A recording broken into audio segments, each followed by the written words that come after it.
Well, good morning, Durham, and welcome back to Huddle Groups. Today we're talking about generosity, and you've had a chance to share a bit about generosity and how you might live that out or not live that out with a certain thing. But I want you to think for a moment about the most generous person you know, or perhaps think of that time when someone gave you a gift and you just couldn't believe that someone would be so generous and give you something that just blew you away.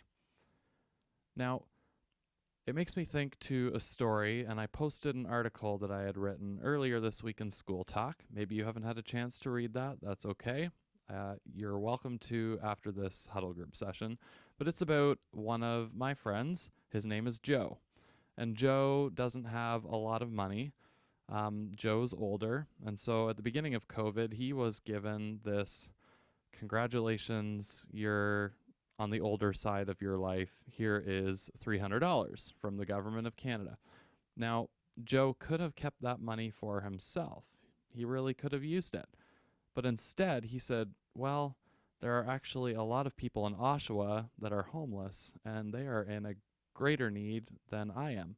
And so Joe used that money to buy Nutri-Grain bars, some juice boxes, and every morning he would go downtown on his scooter and he would hand out these juice boxes and granola bars.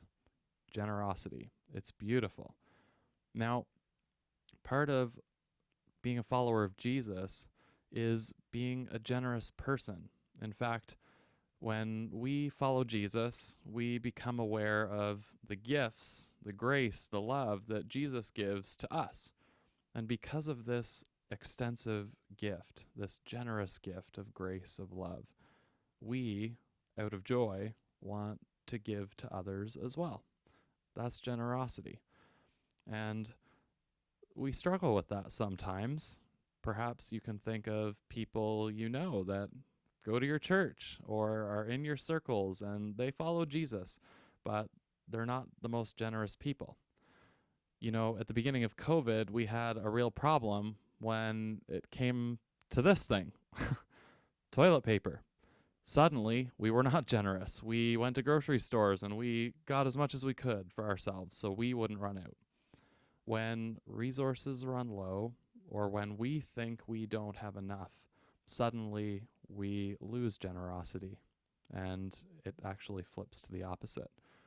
And so, where Jesus is so countercultural is he says, no, you are called to be generous at all times.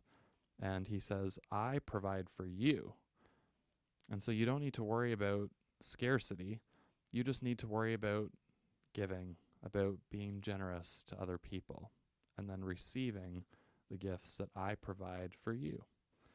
Now, we're going to have another video pop up here in a second. It's going to explain a bit more about that and what that looks like, and about generosity in the Bible times and what that looked like and how God's people experienced that. But we're going to be heading into generosity and unpacking that for the next week and a half or so. Next week, the student body executive is going to roll out a school-wide campaign, a food drive, in which we are going to collect food items for a food bank in our area. And you will get more details on that later. There's going to be a bit of fun competition. We're going to be challenging grades to bring in food. And yes, the winning grade or the winning huddle group is going to get a prize. However, what I really want us to be working on as followers of Jesus, or even people who are just wondering what following Jesus is all about and still asking that question, I think we are called to be generous people no matter where we are at in our journey. Just like I say at the beginning of chapel, we are all worthy of dignity, of respect. Why? Because God made us, he loves us, and we are his children. He calls us his beloved. And so because of that, we are to treat others with that same dignity and respect and value that is given to us. One of the ways we get to do that is by being generous. And so we're going to join in that practice together as we collect food.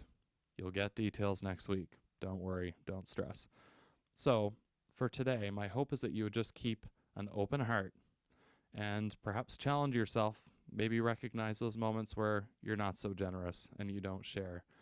And so let's just unpack that together today, and we'll have time to talk about that. But for now, check out this video.